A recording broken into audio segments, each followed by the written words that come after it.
Hello, welcome to chapter 10-5. Today we're going to be putting fractions on a number line. So let's get started. Okay, so it wants us to represent the fractions 1/3, 2/3, and 3/3 on a number line. So first we're going to start at the left. Okay, just like when we're reading, we read left to right, we do number lines left to right. Place a 1/3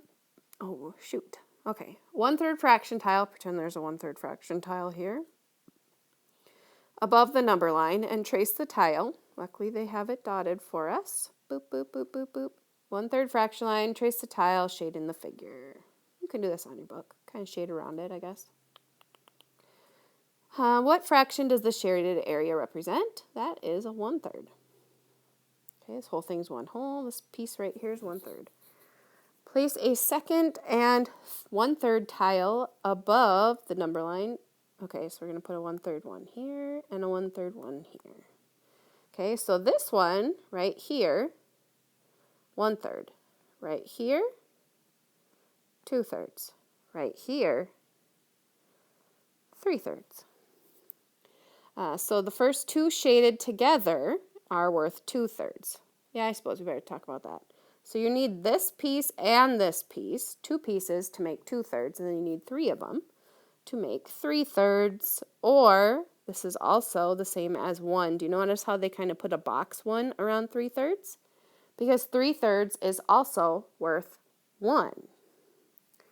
Okay, so 1/3, let me scooch this up here, can't see it very good down here.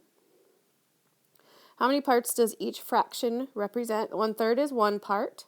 2/3 is 2 parts. 3/3 is 3 parts. So we put 3 tiles down. All right, let's go to the next one. Locate the fractions 1/3 and 2/3 on the number line. Okay, 1/3, 2/3, 3/3. One end point of the fraction tile that represents 1/3 is at 0. So this one over here is 0. And then if I put the fraction tile, I'm sure you've seen them in class. If I put the fraction tile on here, the 1/3 fraction tile, one part's at 0, the other part's at 1/3. Make a tick mark on the number line to show the other endpoint, 1/3. Okay, label the fractions. So here, one end is at 1/3. See how they butt up, and the other end's at 2/3. Here's another 1/3 bar. And here's a third 1/3 bar where one end is at 2/3. The other end is at 3/3. One end point of the two fraction tiles that represents 2/3 is at, Make a tick mark on the number line to show the other end and label the fraction. So let's do that. So this right here is technically worth 2/3. Do you notice that? How we have to have 2 on there to be 2/3. And then if I want to represent 3/3, I'd have to go all of this to represent 3/3. So 1 bar on there is 1/3, 2 bars is the blue part, 2/3, and the green part is 3/3. Where would you place the tick mark for the fraction 3/3? Explain. I would place the tick mark. Oops.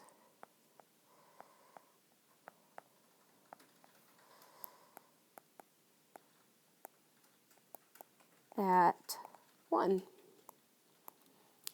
Because 1 and 3/3 are interchangeable. They're worth the same amount.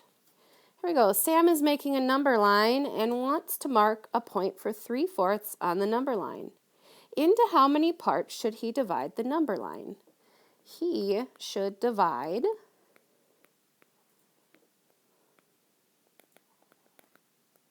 the number line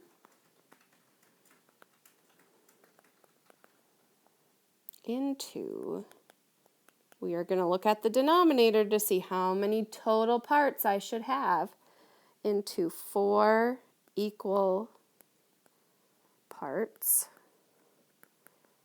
And then we could write, because the denominator tells us how many parts 2 divided into.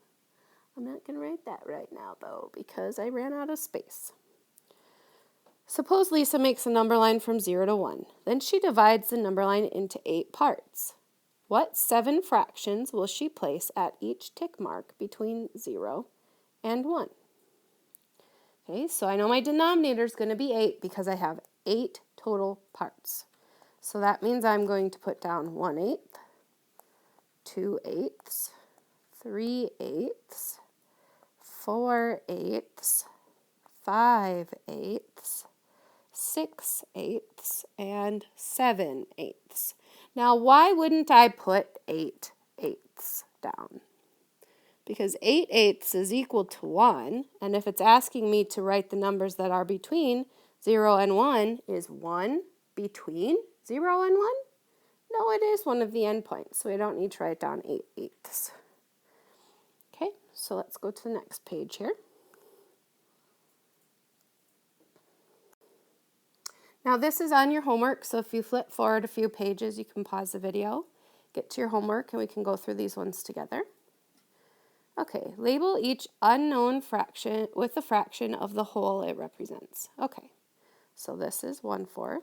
That means this. Oh yes, these are all worth 1/4. So this hashtag right, or tick,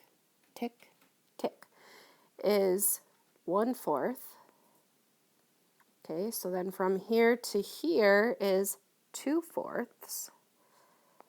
From here to here is 3/4. And then from here to here is 4/4, or 1.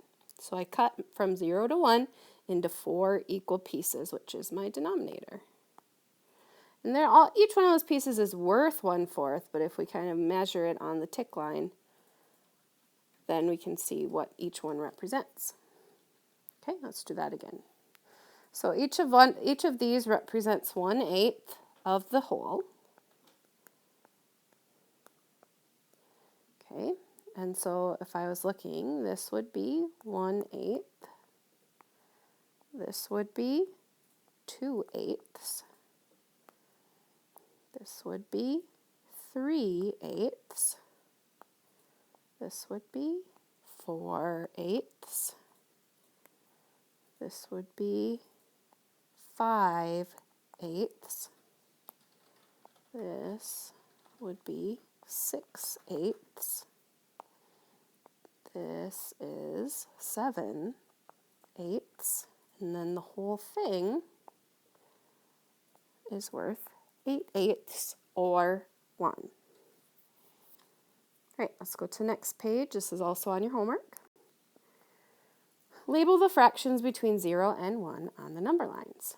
So we know it's going to be in thirds because I have 1, 2, 3 equal pieces. So that means the first jump I make is 1/3. Second one is 2/3. And then we get 3/3. Okay, here I'm noticing there are 1, 2, 3, 4 jumps I'm making. First jump, 1/4. Second jump, 2/4. Third jump is 3/4. Then the whole thing is 4/4, or 1, because that represents 1. Next part, write the fraction that is represented by each point. So first thing we have to do is figure out how many equal parts are on this. 1, 2, 3, 4, 5, 6, 7, 8. Now I know some of you are probably like, Mrs. Hamer, I see that there's 8 on the denominator here.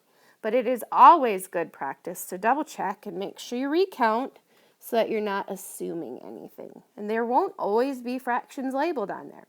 So it's always a good thing to see how many fractions or how many pieces did I cut 0 and 1 into.